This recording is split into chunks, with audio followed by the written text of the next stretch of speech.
Welcome to the deep dive.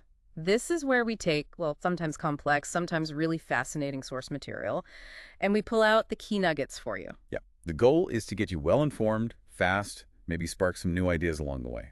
And today, we're diving into something pretty unique. It's a set of writings mainly centered around a book called The Noures. That's right. The author talks about this phenomenon he calls news, which are essentially, he describes them as currents of thought, powerful ones. We've also got a report from a judging committee that gives some extra context. Okay, so our mission for you, the listener, today is to really get a handle on this news concept. How did the author actually experience them? What's he suggesting about, well, human consciousness?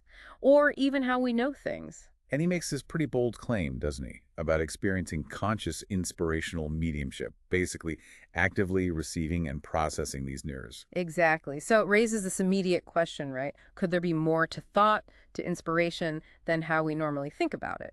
It's definitely intriguing. Let's jump in. Okay, so the author starts with this big idea about human history and evolution. He says each century kind of has its own dominant focus. Yeah, and his argument is that we're in a major shift right now, moving away from what he calls the muscle field. Like physical strength, building things, maybe industry. Exactly. Moving away from that towards the nervous and psychic field. So more about the mind, sensitivity, maybe even psychic awareness. That's a significant shift he's proposing. It is, and he connects it to how we view certain mental states. He suggests that things science might label neurosis pseudopathology. Things like maybe high anxiety, extreme sensitivity. Right. He's saying maybe that's not just a pathology, maybe it's actually an evolutionary aspect of a new biological creation, Yeah. psychism. Wow. So he's reframing potential problems as potential signs of emerging psychic ability, like evolution in action. That's the core idea. Instead of a malfunction, it could be, the beginnings of something new developing in us. It really flips the common view, doesn't it? It absolutely does. And how does this tie into mediumship then? He mentioned that term. Well, he sees an evolution in mediumship itself.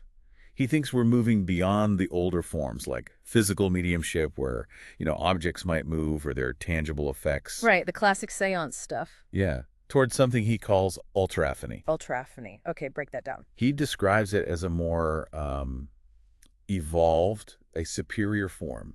It's purely focused on psychic effects, intellectual insights. It's not physical, and it's even beyond unconscious intellectual mediumship where the medium isn't really aware. So ultraphony is conscious and psychic. Conscious, psychic, and intellectual. He sees it as the next step, reflecting this broader shift towards the psychic field in humanity. It's this idea of mediumship itself evolving. Okay, that makes sense as a framework. So this conscious ultraphony, this is how he experienced the Noures himself. Precisely. It wasn't passive for him. He describes it as an active, conscious process, and he details his specific technique for accessing these neurons. A technique, right. What did that involve? It starts with something he calls harmonization, which is basically about setting up the right conditions both inside himself and in his environment. Harmonization, like tuning an instrument. Kind of, yeah. He talks about needing an oasis of peace, needing vibrational isolation from the violent noise of the world. So quiet, calm, getting away from distractions and maybe negative vibes. Exactly. Minimizing all that external static, basically, to allow the focus to shift inwards. Creating a sort of mental sanctuary, like you said. Okay. Any other tools he used for this harmonization? Yes, music was important. Specifically, he mentions the great symphonies of Wagner, Beethoven, Bach, Chopin. He saw this music not just as pleasant background, but as a way to help tune his environment initially. Interesting, like using the music to help shift his state of awareness. That seems to be the idea, helping him move from everyday sensory input towards what he felt were higher supersensory planes. Okay, so he creates the quiet space, maybe uses music, then what happens internally? Then comes this really profound shift. The external world starts to fade, and it's replaced by an interior one. His soul, as he puts it, starts experiencing things differently. So not just blocking out the world, but actively perceiving something else within. Right. He describes it almost like falling asleep on a superficial level. But this leads to an awakening into a deeper, much more lucid state of consciousness. Falling asleep to wake up, paradoxically. So consciousness doesn't disappear, it changes quality. Precisely. He calls it a counterversion in his psychic functioning. Normal, focused attention drops away, leading to this inversion of consciousness. And strangely, he finds a gaining of potency and passivity. More power by letting go. Seems like it. Effort disappears, there's a feeling of surrender, and that allows him to dive into what he calls the vertigo of abstraction. Vertigo of abstraction sounds pretty intense, almost overwhelming. It sounds intense, yes, but he's clear that he doesn't feel, passive or unconscious. Quite the opposite. He says all the sensations of life come flooding back, but they're amplified, transformed. Amplified how? He describes a new and wonderful capacity of all the faculties of my personality. More vigor, deeper perception, even his emotions take on a lyrical quality. It's like his soul is freed from the body's usual limits. It's his thinking.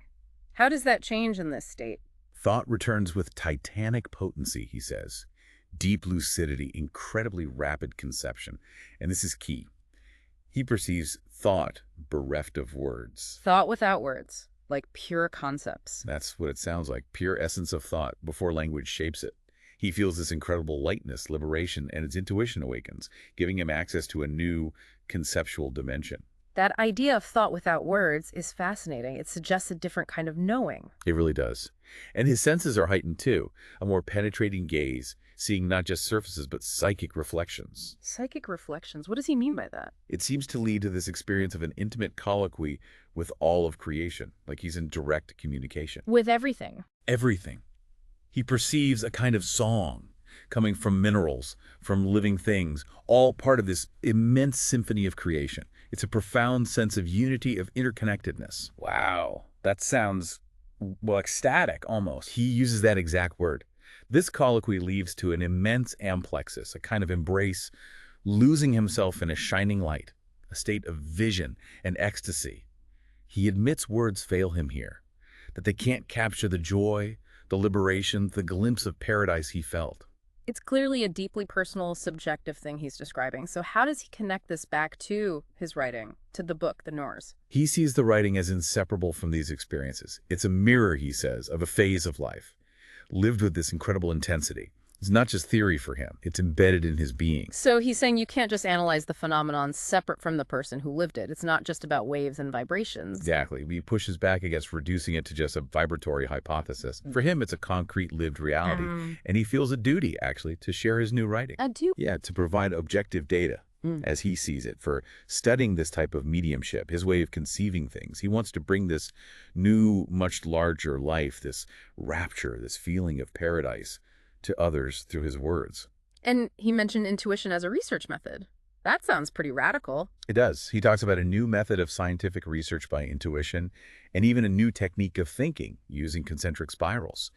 He genuinely believes intuition is this powerful unifying force. How does he see it fitting with science? He thinks it offers a way to see the deeper connections between things, contrasting it with, how science often gets super specialized and fragmented.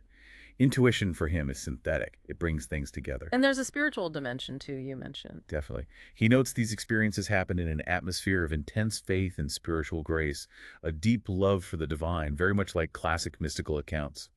He stresses you have to consider the individual, the whole atmosphere to understand it. It's not just a detached lab experiment. Okay, let's try to pull together the main threads then. What are the absolute key elements of how he says he receives these Noures? Okay, summarizing. First, that harmonization step, tuning in. Then, the crucial vibrational isolation, getting away from the noise. Right, the quiet space. Which allows the shift from external senses to that deep interior awareness. And the change in consciousness. Yeah, that inversion of consciousness, gaining power through passivity.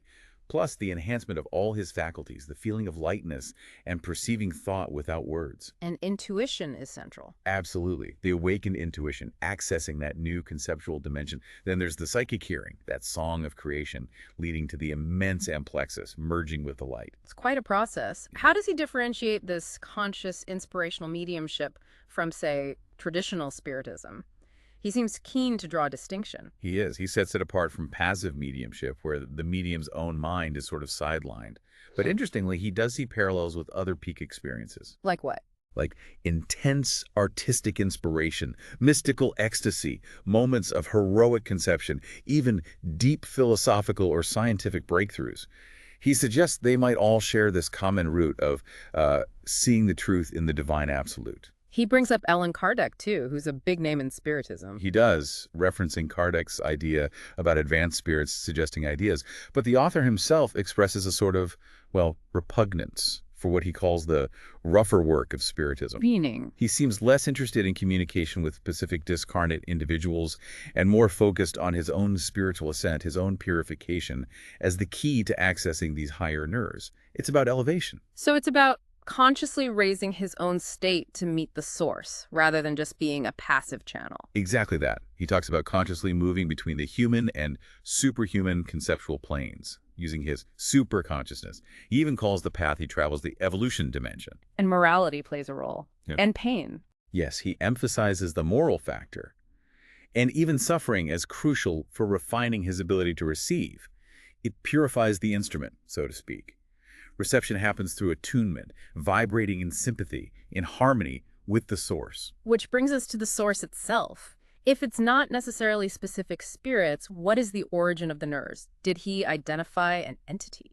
Well, he says the source itself communicated that it's not a personality like us. Instead, he talks about levels and planes of consciousness, like stages of evolution. Kind of like extending Darwin into the psychic realm. That's the parallel he draws, yes. So the source might be a higher state of consciousness, not a single being. He also talks about the soul of the phenomena, this inherent psychism in everything, the animating principle. So to connect, the receiver needs to match the frequency, the quality of the source. That's the idea of qualitative affinity. You have to elevate yourself to resonate with that transmitting center, whether it's a specific nerve or this universal psychism. This really seems to put a lot of emphasis on personal development, on one's character. He's very clear on that. He believes true culture, deep knowledge, it's linked to moral character. It opens up to the worthy, basically, and this connects to the environment again. How so? He insists on the need for psychic sterilization of the environment for pure reception. Low vibrations, negative thoughts, coarse environments, he says, they can contaminate the whole process. That sounds like it could be tough for sensitive people. He explicitly mentions the suffering of sensitives in those kinds of environments. It underscores the need for purity, pure environment, pure spirit, pure intentions. And he sees all this within the grand sweep of human evolution. Very much so. He views humanity as being in this critical transition phase, moving from consciousness towards superconsciousness. Evolution is this unstoppable force pushing us towards the psychic. He uses an interesting phrase, expansion by compression. Yeah, suggesting that evolutionary pressure might even lead to fundamental changes at the atomic level, creating new forms, new psychic functions we don't have yet. It's a huge vision. He even connects it to something as basic as food, right? He does. For these highly sensitive types, he says, food can become superlatively toxic because they perceive the emanations, the subtle qualities, much more intensely. So diet becomes really important for maintaining clarity. Crucial, he argues. You have to observe carefully what affects you to avoid suffering and keep the channel clear for Noures reception.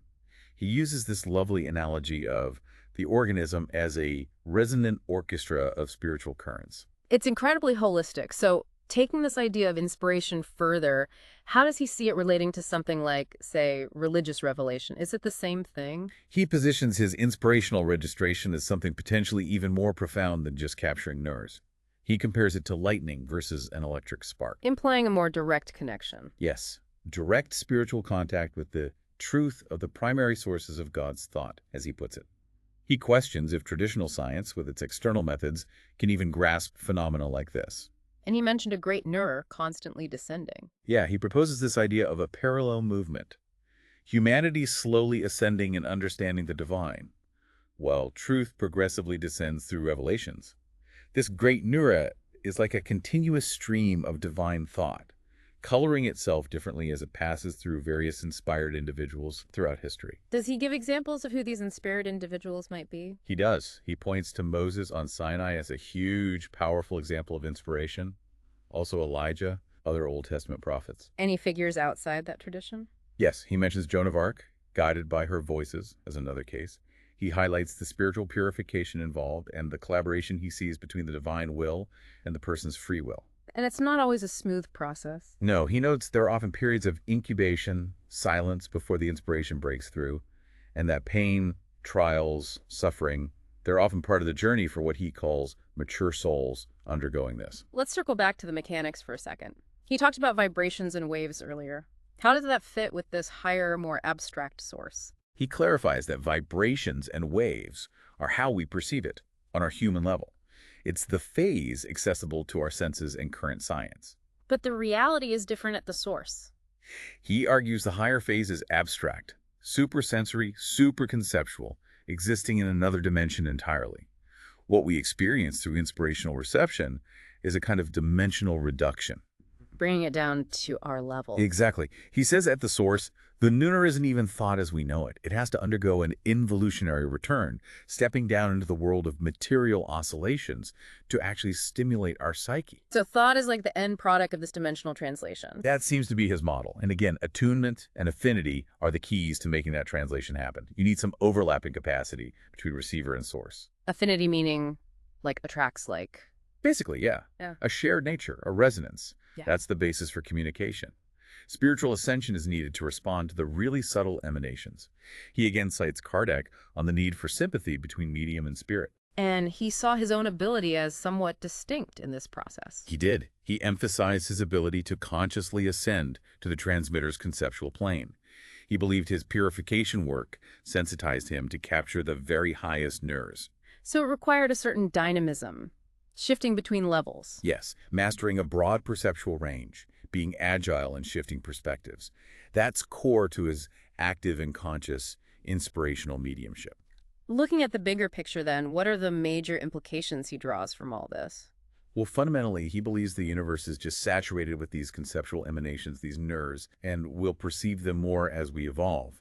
And importantly, at the highest levels of inspiration, the source isn't a human personality anymore. He mentions Christ in this context too, doesn't he? Yes, as an example of a constantly present, powerful current of thought, a nerve accessible through inspiration. He stresses the immense spiritual distance between that pure thought and those still immersed in materialism. So the individual receiver acts like an antenna. Exactly. An antenna that needs purification to elevate itself to reach those superior planes and then translate the signal down.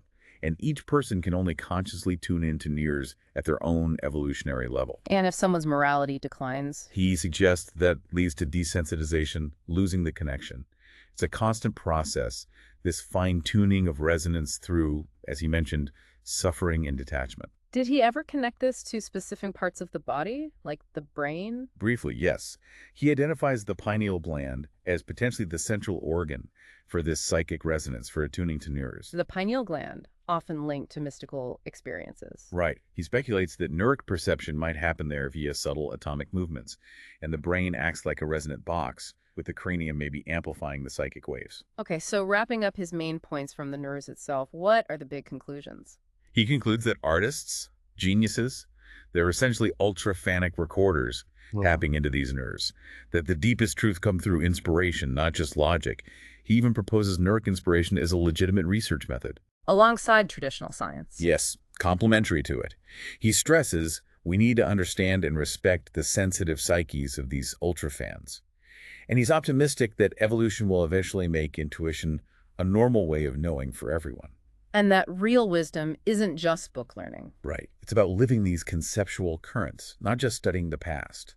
He critiques modern culture for fragmenting knowledge and argues education should focus on synthesizing the psyche. He truly believed thought itself would evolve beyond its current limits. You mentioned another book, The Great Synthesis. How did that relate? He saw it as a companion piece, elaborating on the Noures and his experiences. He positioned it as unifying science and faith, showing intuition in action. It claimed to prove the supersensory through inspiration and trace the evolution of Christ's thought. And finally, that judging committee report offered an outside view. What was their take? They essentially validated his self-description. They called him an ultrafan who lived his work, guided by this highly intelligent voice. They noted his exceptional sensitivity, his awareness of his faculties, and how his writing came from obeying this voice. Did they comment on The Great Synthesis? Yes. They hailed it as a major synthesis going beyond current science, centered on absolute monism, the idea of oneness in thought evolution. They acknowledged it was conceived mainly through intuition, through super-rational means. So they confirmed his ultraphanic aspect. They did, saying it gave him a direct vision of the universal law. And they ended on this interesting note, that as these faculties evolve, Future inspired individuals will be even more aware of the value of what's happening through them. Wow. Okay, this has been, well, a truly deep dive. It's a perspective that really challenges conventional thinking about consciousness, where ideas come from, lots to chew on. Absolutely. This whole concept of Noures, whether you take it literally or metaphorically, it offers this fascinating lens on human potential and maybe a reality that's much richer than our everyday perception suggests. So for you listening, what part of this exploration of Noures really struck a chord? Does thinking about inspiration this way change anything about how you view creativity or intuition or even just learning? Yeah, and maybe consider his challenge, this call for science and culture to make more room for intuition, to integrate it with reason. And maybe a final thought to leave you with, could our current understanding of consciousness, our scientific models be just, scratching the surface? What other currents, what other dimensions of knowing might we actually be capable of perceiving if we learned how to tune in?